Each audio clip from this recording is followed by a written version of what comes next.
ॐ तव कथामृतं तप्तजीवनं कविभिरीडितं कल्मषापहं श्रवणमङ्गलं श्रीमदाततं भुवि गृह्णन्ति ये भूरिदा जना।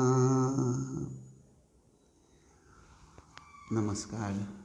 परिच्छेद नंबर 9 अर्थात अध्याय 9 24 अगस्त 1882 जिसका वर्णन जिसको लेकर हम चिंतन कर रहे हैं। श्री रामकृष्ण देव ने पिछली बार हमने देखा कि बड़े स्पष्ट रूप से कहा कि आत्मदर्शन के बिना संदेह दूर नहीं होता। आत्मदर्शन अर्थात भगवत प्राप्ति या आध्यात्मिक अनुभूति, ये अनुभूति ही असल बात होती है।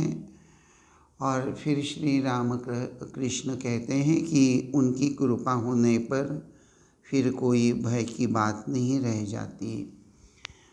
उदाहरण के रूप में श्री रामकृष्ण एक छोटा सा दृष्टांत प्रस्तुत कर देते हैं कि पुत्र यदि पिता का हाथ पकड़कर चले तो गिर भी सकता है, परंतु यदि पिता पुत्र का हाथ पकड़ें तो फिर गिरने का कोई भय नहीं।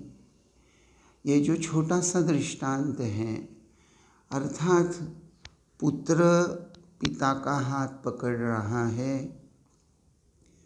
या उसका विरुद्ध पिता पुत्र का हाथ पकड़ता है, तो ये जो छोटी सी बात यहाँ रामकृष्ण बड़े सुंदर भाव से जो समझा रहे हैं। ये पिता कौन है जो हाथ पकड़े हुए हैं अपनी संतान का, अर्थात परमेश्वर, भगवान, ईश्वर, जो आपको बोलना है, आपकी इष्ट देवता, वह अगर हमें साधना में सहायता करने के लिए तत्पर हैं, अगर उनके चरणों में हम आश्रय लेते हैं, उनका हाथ पकड़ना, पिता पुत्र का हाथ पकड़े तो गिरने का कोई भय नहीं है, क्योंकि पिता गिरने नहीं देंगे। वे जानते हैं कि मैंने इसका हाथ पकड़कर इसको एक निर्दिष्ट जगह ले जाना चाह रहा हूँ। यह बात यहाँ श्री रामकृष्ण देव बड़े अच्छे से कह देते हैं। फिर भी एक बात रामकृष्ण देव यहाँ दोहरा देते हैं, यदि वे कृपा करके संशय दूर कर दें और दर्शन दें तो फिर कोई दुख नहीं, परंतु उन्हें पाने के लिए खूब व्याकुल होकर पुकारना चाहिए, साधना करनी चाहिए, तब उनकी कृपा होती है। तो यहाँ जैसे श्री रामकृष्ण देव ये जो पिता पुत्र का हाथ पकड़ने के लिए तत्पर हो गया है ना, तो हमारे जीवन में भगवान हमारा हाथ कब पकड़ेंगे? क्या आप नहीं चाहते कि भगवान हमारा हाथ पकड़ पकड़ कर हमको आगे बढ़ाकर हमारा मनुष्य जन्म सफल बनाने के दृष्टि से अपने चरम अनुभूति के अंतिम सोपान तक ले चलें? भगवान का सानिध्य, भगवान का साथ श्री रामकृष्ण देव उपाय के रूप में निश्चित रूप से यह बोल रहे हैं, परंतु उन्हें पाने के लिए खूब व्याकुल होकर पुकारना चाहिए, साधना करनी चाहिए। देखिए, यहाँ मैं विस्तार से साधना शब्द को लेकर बहुत विस्तार से चर्चा नहीं करने जा रहा हूँ, क्योंकि मैं समझ रहा हूँ कि आपको साधना, अभी तक हमने बहुत बार साधना यह शब्द रामकृष्ण देव के वचनों में बार बार यहाँ से वहाँ से इधर उधर से आ ही जाता है। भगवान पर नितांत प्रेम करना, खूब व्याकुल होकर उनको पुकारना, यही साधना का एक प्रकार से स्वरूप है। यहीं से साधना प्रारंभ होती है। अंतःकरण में भगवत प्राप्ति की स्पृहा धारण किए। ये जो भगवत प्राप्ति की स्पृहा, मनुष्य जन्म मुझे सफल करना है, मेरा यह जन्म भोग विलासिता के लिए नहीं है, यह सब सोचकर विवेक करते हुए विषयों का चिंतन छोड़कर भगवान का चिंतन प्रारंभ करना। यह जो एक अवेयरनेस, एक एहसास, एक ये जो बात साधक के जीवन में, अर्थात जिसके जीवन में यह बात सक्रिय हो जाती है, सतेज हो जाती है, वही तो आगे बढ़ेगा और भगवत प्राप्ति की कृपा के लिए भगवान के लिए व्याकुल होकर प्रार्थना करेगा। उसके अंतःकरण में भगवान है और भगवत प्राप्ति हो सकती है, भगवान के दर्शन हो सकते हैं।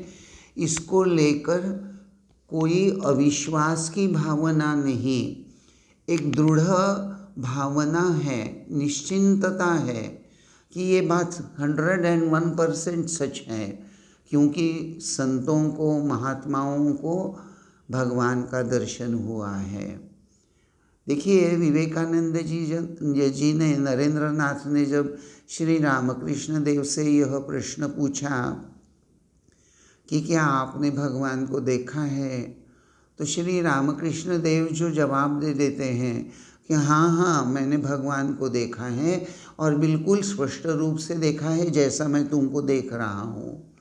देखिए, ऐसा अगर हमें कोई ठोस स्पष्ट रूप से बताए तो मन में विचार तो आ ही जाएगा ना कि अरे वाह, यह व्यक्ति कहता है कि मैंने भगवान का दर्शन किया है। और फिर श्री रामकृष्ण देव जो बात बोलते हैं कि मैं तुझे जैसे जैसे जो कुछ करने को बताऊंगा वह अगर तुम करते हो तो तुम्हें भी दर्शन हो सकते हैं।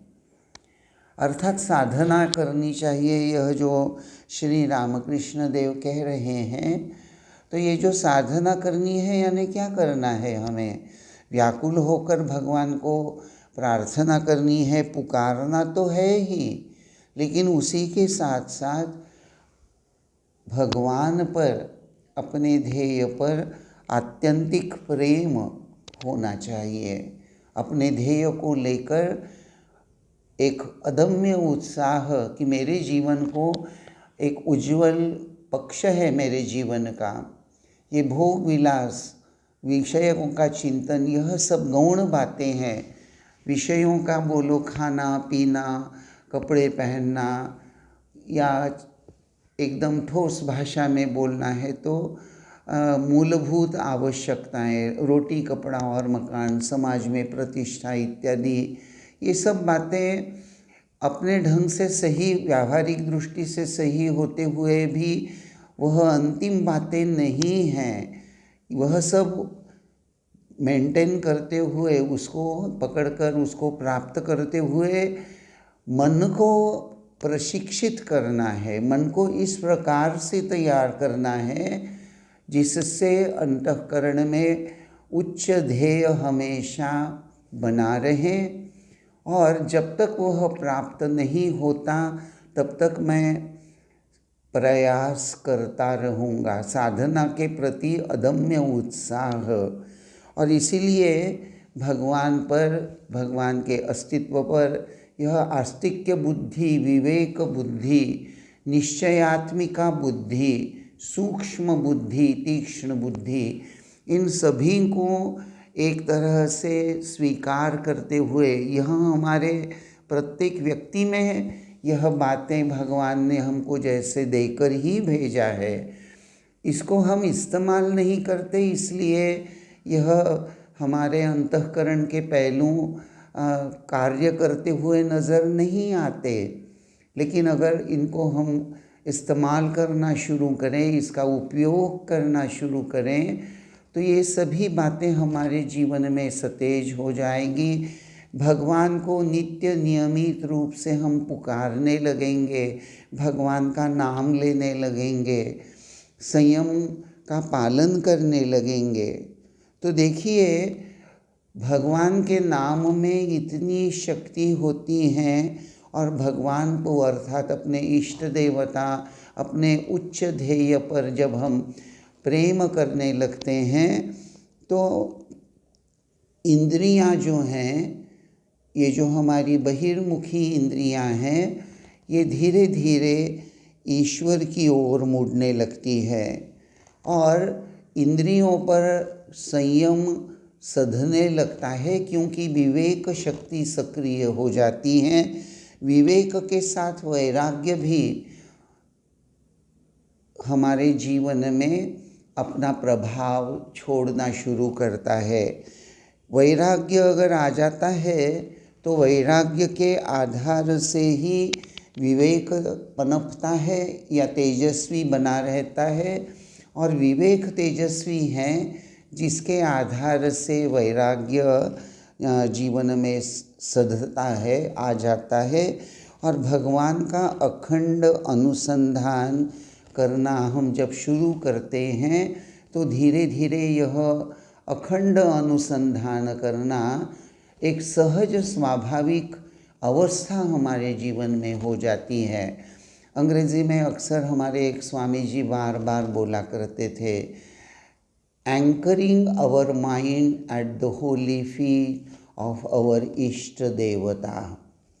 Anchoring our mind at the holy feet of our ishta devata. हमारी जो भगवान है उनके चरणों में अपना मन हमेशा से संलग्न बनाए रखकर, अर्थात भगवान का अखंड अनुसंधान करते हुए ही अध्यात्म का प्रवास चालू हो जाता है। यह अध्यात्म यात्रा, यह भगवान के अनुसंधान से, भगवान की अस्तित्व की भावना को हृदय में धारण करते हुए ही प्रारंभ होती हैं और ईश्वरानुभूति में ही वह एक तरह से चरम अवस्था में पहुंचती है।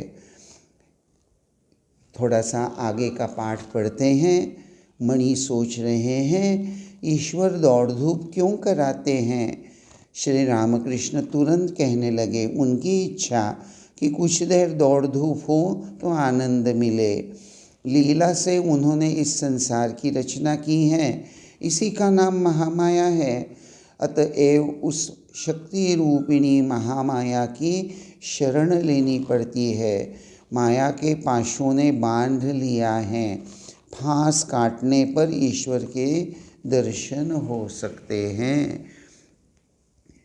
देखो, यहाँ जो वर्णन हम देख रहे हैं, मन ही मन ठाकुर की बातें सोचकर मणि सोच रहे हैं कि भाई ये बता रहे हैं यह बात तो ठीक, लेकिन मनुष्य इस संसार में जो बंधा हुआ है, ईश्वर ये हमसे, जीव से ये दौड़ धूप क्यों कराता है?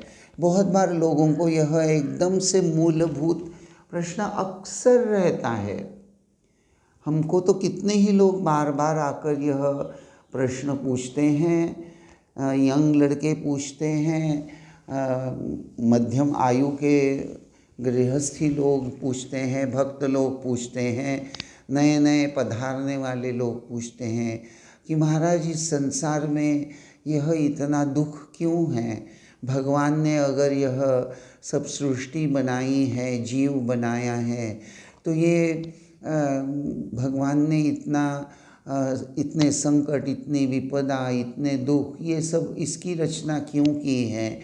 भगवान ने अगर मधुर फल बनाए हैं तो उस तरह से ये विष के फल क्यों बनाए हैं? ये सब क्या है? क्या ज़रूरत थी भगवान को ये सब करने की? स्वामी विवेकानंद जी ने जब उनको यह इस तरह का ही कुछ सवाल पूछा गया था, तो वहाँ उन्होंने जो बताया था, या श्री रामकृष्ण देव में वचनामृत में इस बात को अलग अलग ढंग से अलग अलग समय इस बात को, इसका उत्तर देते हैं, ऐसे भावना को या ऐसे विचार को। ये जो मणि सोच रहे हैं, तो ठाकुर ने अंतर्यामी श्री रामकृष्ण देव जो हैं, तो उन्होंने मणि के मन की बात जान ली और उन्होंने तुरंत उत्तर दे दिया कि भाई उनकी इच्छा, और उनकी इच्छा है कि कुछ देर दौड़ धूप हो तो आनंद मिले। अर्थात यह जो संसार का, सृष्टि का चल रहा है खेल। हर जीव में यह जो सृजन शक्ति है, इस सृजन शक्ति का यह खेल है जिससे ईश्वर ने यह जो सृष्टि रचाई है। सृष्टि रचाने के बाद प्रत्येक जीव में यह जो सृजन शक्ति, पावर ऑफ क्रिएटिविटी जो बनाए रखकर ही उसको संसार में छोड़ा है। लेकिन भगवान ने हर तरह से मनुष्य को सब कुछ प्रदान करके ही इस मैदान पर उसको खेलने के लिए छोड़ दिया है एक तरह से, या लाया है कहिएगा। देखिए, हम टीवी पर आजकल तो क्रिकेट, फुटबॉल बड़ा ही ज़ोर शोर से क्या लोग देखते हैं। तो ये जो क्रिकेटर होते हैं वे क्या एक दिन में 2020 में खेलने आते हैं? ऐसा नहीं होता। वह रणजी ट्रॉफी खेलते हैं, ये खेलते हैं, अपनी सिद्धता यानी उनकी जो उनका रेडीनेस है, उनकी एफिशिएंसी जो है, उनके जो स्किल को है वह प्रस्तुत करने के पश्चात ही उनको टीम में संलग्न किया जाता है। और बहुत बार कभी कभी तो वो 12th खिलाड़ी रहते हैं और उसके बाद में ही कभी फिर मौका मिलता है। तो ऐसा नहीं होता। तो जैसे यह खेल चल रहा है भगवान का यह खेल, इस जैसे क्रिकेट बोलो या कोई भी खेल बोलो, वहाँ जो जीतना है, जैसे उदाहरण के लिए स्वामी विवेकानंद जी का एक वाक्य यंग लड़के हमको बहुत बार पूछते हैं, तो वो उनका सवाल यही रहता है कि महाराज स्वामी विवेकानंद जी कहते हैं कि if you want to understand Bhagavad Gita, it is better you play football. यानी अगर तुम फुटबॉल खेलोगे तो उसके पश्चात तुम भगवद गीता समझने में तुम्हारी क्षमता बढ़ जाएगी। इस प्रकार का एग्जैक्ट वाक्य तो मुझे याद नहीं आ रहा है अभी, लेकिन इस भाव का वाक्य स्वामी जी ने बताया है। तो लोग पूछते हैं, ये खास करके यंग लड़के पूछते हैं कि महाराज ये फुटबॉल का और गीता का अंडरस्टैंडिंग वगैरह ये क्या कनेक्शन है? तो मैंने उनको कहा कि देखो, एक दृष्टांत के रूप में ज़रा तुम फुटबॉल का ग्राउंड आँखों के सामने लाने का प्रयास करो। तो फुटबॉल का ग्राउंड सामने आ जाता है तो क्या होता है, एक बहुत बड़ा ग्राउंड, और ग्राउंड के दोनों तरफ क्या होता है, गोलकीपर। दोनों तरफ गोल करने के लिए वो जाली लगाई हुई रहती हैं और वहाँ गोलकीपर खड़ा रहता है, और दोनों पार्टी के खिलाड़ी अपनी अपनी दिशा में फुटबॉल को पाँव के धक्के से, पाँव से उलझा कर उनको अपने अपने गोल की तरफ उधर ले चलने का पूरा प्रयास करते हैं। तो अपोजिट पार्टी उनसे बॉल को खींचकर अपनी दिशा में ले जाने का प्रयास करते हैं। यहाँ जितने भी खिलाड़ी हैं सबका उद्देश्य क्या है? अपने अपने पार्टी का, अपने अपने टीम का जो गोल है उसकी तरफ बॉल ले जाना। यानी मान लीजिए ए टीम एंड बी टीम, तो भाई ए टीम वाले वो भी गोल करना चाहते हैं और बी टीम वाले वो भी गोल करना ही चाह रहे हैं, और उन सबकी शक्ति वो एक ही दिशा में जा रही है। और दूसरी बात, सिर्फ एक दिशा में ही वह बॉल ले जा रहे हैं गोल की तरफ। यह बात जैसे आप समझ रहे हैं उसी तरह से आपको देखना होगा, ये जितने भी टीम के खिलाड़ी होते हैं इनका एक परस्पर में आपसी बहुत सुंदर अंडरस्टैंडिंग होता है। यानी ए टीम का जो खिलाड़ी होता है वह जो बॉल पास करता है वह अपने ही खिलाड़ी के तरफ बॉल को पास करता है। वह दूसरा खिलाड़ी तीसरे खिलाड़ी की तरफ, ऐसा एक दूसरे की तरफ सपोर्ट करते करते वे अंतिम अपने गोल ची के तरफ पहुंच जाते हैं, गोल की तरफ, और गोल कर लेते हैं। तो मैंने कहा कि देखिए, ये जो बात है, यह जो गोल हैं, यह जो जाली लगाई हुई हैं, वहाँ गोलकीपर खड़ा है, उससे बचाकर बॉल को जाली में डाल देना, यही तो करना है। तो सभी का कोऑपरेशन और ध्येय, तो उसी तरह ये जो बॉल को उस जाली में पहुंचाना है अपने गोल पर, वह है भगवत प्राप्ति। और ये जो एक दूसरे को बॉल पास ऑन करते हुए ये जो cooperation between the players of the same team, तो हमारी मन, बुद्धि, चित्त, अहंकार, इंद्रियां, इन सभी की शक्ति उस एक ही दिशा की ओर, उसी की ओर बढ़नी चाहिए, यही बात है।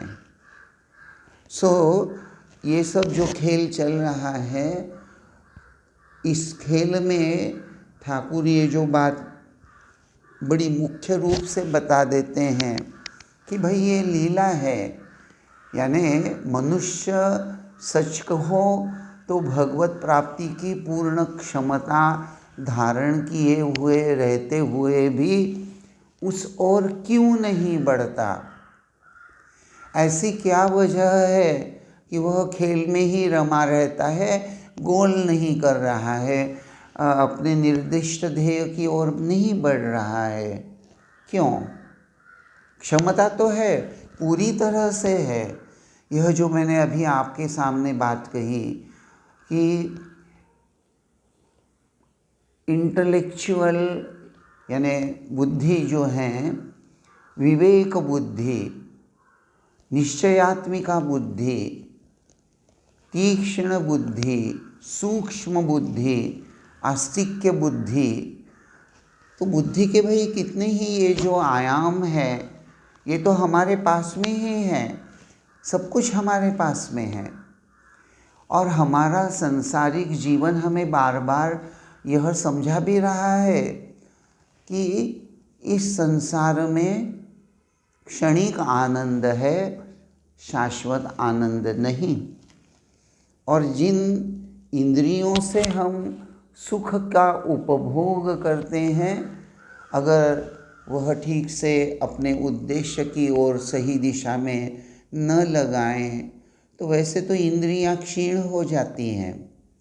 और इंद्रियां क्षीण होने के बाद में मन में भोग वासना कितनी ही तेजस्वी क्यों न हो, इंद्रियां शीतल हो गई है तो मनुष्य उपभोग नहीं कर पाएगा।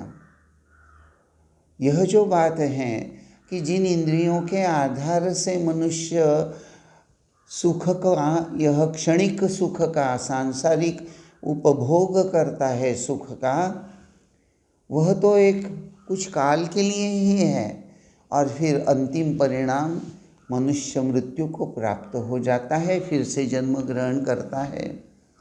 देखिए, ये जो जन्म मरण का चक्र है, ये चलता ही रहा है, चल रहा है, चलता रहेगा, क्योंकि ये महामाया हम पर प्रभाव छोड़कर अहम कर्ता, अहम भोक्ता,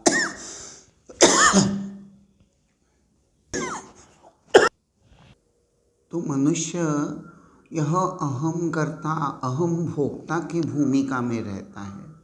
इस देह के साथ तादात्म्यता प्राप्त करते हुए वह जिस ढंग से अपना जीवन जी रहा है, उसमें ये अहम कर्ता, अहम भोक्ता की भूमिका, यही महामाया का पाश है। और इस पाश को काटने पर ईश्वर के दर्शन हो सकते हैं। अर्थात मैं कर्ता नहीं हूँ, मैं भोक्ता भी नहीं हूँ। यह अगर मनुष्य, यही साधना का स्वरूप है। साधना के जो विविध सोपान होते हैं, तो उसके अंतर्गत ही यह बात आती है। और जिसके अंतःकरण में यह बात आ जाती है। देखिए, ये जो मैंने अभी आपको बात बताई कि मनुष्य के जीवन में सबसे बड़ा दुख क्या है, मैं आपको पूछता हूँ। मैं जानता हूँ आप सभी लोग रोटी कपड़ा और मकान की दृष्टि से ही सही या व्यावहारिक दृष्टिभंगी से ही सही, आपको खाने पीने की कोई चिंता नहीं है, आपको सुंदर वस्त्रों की चिंता नहीं है, आपका सभी का अपना घर है, छत है, किसी का 3 BHK, किसी का 4 BHK, किसी का और कुछ। तो रहने के लिए भी आपको कोई चिंता नहीं है, समाज में प्रतिष्ठा है, बहुत उच्च शिक्षित हैं, हर तरह से एक सुख की परिभाषा सामान्य जीव की जो होती है और उसके जो मापदंड होते हैं वह सब आप पूरे करते हैं। और इस दृष्टि से आप कह ही सकते हैं, मुझे बोल सकते हैं कि स्वामी जी, हमारे जीवन में तो कोई दुख नहीं है, हमें कोई समस्या नहीं है, मन में जो आए वो हम खा सकते हैं। आज मेरी इच्छा हुई कि मैं बादाम का हलवा खाऊं तो मैं बादाम का हलवा खा सकता हूँ। आज मुझे गाजर का हलवा खाना है, आज मुझे समोसा खाना है, आज मुझे पिज़्ज़ा खाना है। जो चाहे वह मैं खा सकता हूँ, जो चाहे वह वस्त्र मैं खरीद कर पहन सकता हूँ, मुझे कोई दुख नहीं है। लेकिन सत्य तो यही है, मनुष्य के जीवन का सबसे बड़ा दुख कौन सा?